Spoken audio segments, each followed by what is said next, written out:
Hi there Pisces, thank you for joining me for your weekly forecast for week commencing the 29th of September.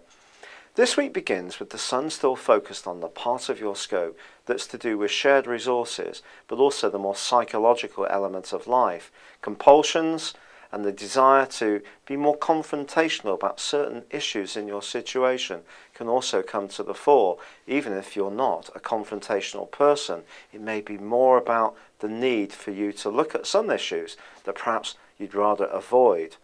But on Tuesday, Venus moves into this area as well. Now financially this can be good because there could be someone that you're involved with who's about to be rather more fortunate around their financial situation and may be happy to share with you over the next 28 days.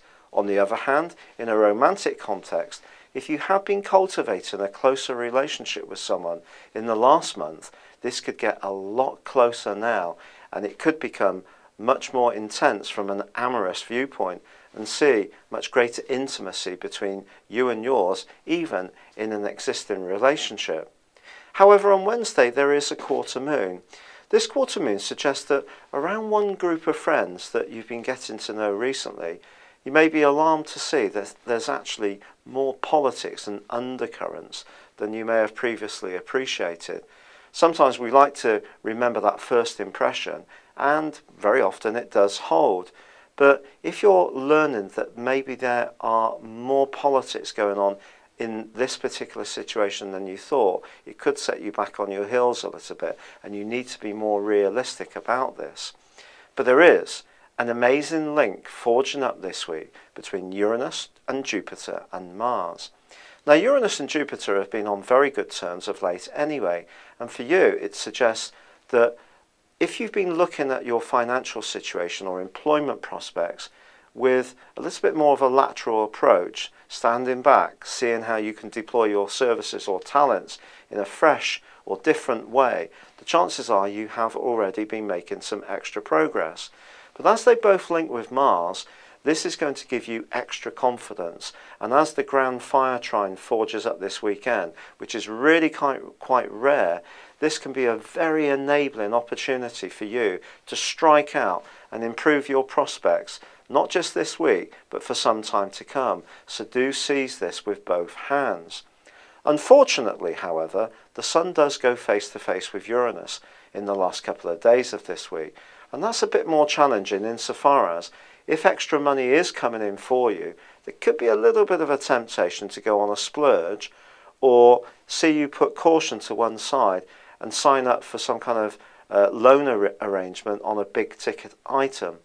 Well, that's okay if you can afford the repayments, but just think about what would happen if your circumstances changed, because if they did, then maybe this would become something of a burden. So I'm not saying you should be worrisome, but just be shrewd about how you deploy your financial resources. And then when it comes to your romantic situation, if you are single, this attraction between the Sun and Uranus, or this connection, could see you pulled towards someone who has quite a magnetic aura, or perhaps someone's going to come in your direction.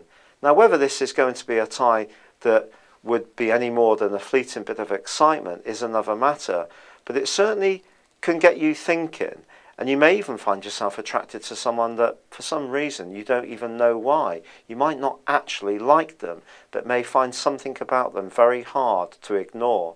So prepare yourself for that. And equally, on Saturday, Mercury, the planet of communication, does start to rewind in Scorpio, your sister water sign. For you, this affects contracts, agreements, travel, and anything to do with the small print of situations. You cannot take any shortcuts around these areas. Double check everything, because we're all affected by Mercury. Mercury's retrograde, and all we can do really is make sure that the bits we can influence are conducted as efficiently as possible. Even if we do and we send off a document, doesn't mean to say it will get there on time, because that's when Mercury's influence kicks in. So to control that, we can make sure we register the document, so it has to be signed for, and that can give us peace of mind.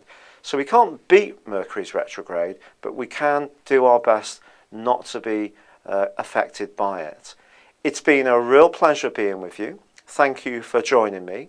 If you'd like to watch your year 2015 Pisces horoscope video, please join me at YouTube too. But for now, goodbye.